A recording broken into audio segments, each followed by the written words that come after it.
অতি সম্প্রতি শেষ আমাদের 19 তারিখে আমাদের স্কয়ার হসপিটালে ভর্তি হয়েছিলেন নিউমোনিয়া, বুকের ইনফেকশন এবং সেটারই জটিলতায় সেপটিক শকে উনি ছিলেন।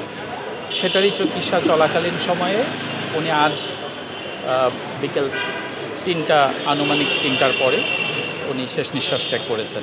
এক কথায় যদি বলি তাহলে আসলে আমাদের দেশের একটা প্রদীপ নিভে গেল, এটা হলো আমার প্রথম কথা। আর ওনার সাথে তো ক্লাস 7 থেকে আমার রিলেশন, আমি ছায়ানটে ছিলাম, অনেক স্মৃতি, মানে রিক্সা করে যেতাম গান শিখতে। ছায়ানট ছাড়াও আমি আর বিপাশা হাত রিক্সা করে যেতাম।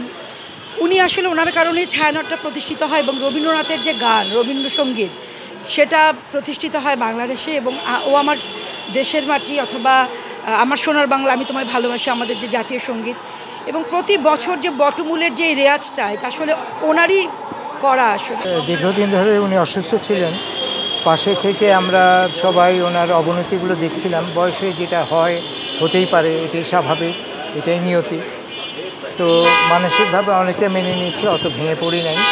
জানতাম যে ওনার একদিন যেতে হবে, তো সেটা হঠাৎ করে আজকেই ঘটে গেল, বাংলাদেশের একটা বিশেষ দিনে, কাল রাত্রির দিনে। বলা যায় যে প্রায় অর্ধ শতাব্দীরও বেশি সময় জুড়ে যে সংগ্রাম, সংস্কৃতির সাধনা, জীবন বিকাশের সাধনা, বাঙালির মুক্তির সাধনা, অসাম্প্রদায়িক চেতনা নিয়ে শিল্পে, সংস্কৃতিতে, সঙ্গীতে সমৃদ্ধ হয়ে জাতির জেগে ওঠার যে সাধনা, তার রূপকার ছিলেন তিনি।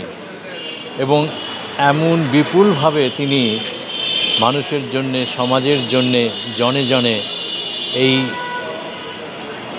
তার যে সঙ্গীতের সাধনা, সংস্কৃতির সাধনা, সেটা অপরের মধ্যে দিয়ে যাওয়ার যে চেষ্টা করে গেছেন, সেটার কোনো তুলনা নেই।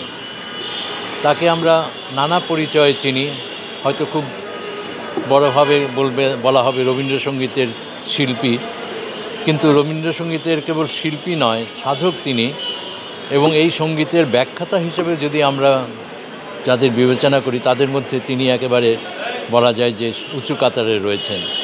নিজে গান গাইছেন, গানের ভেতরে প্রবেশ করছেন, অন্যকে এই গানের জগতে হাত ধরে প্রবেশ করাবার জন্যে জীবনের শেষ দিন পর্যন্ত কাজ করে গেছেন। নিরলস একটা সাধনা।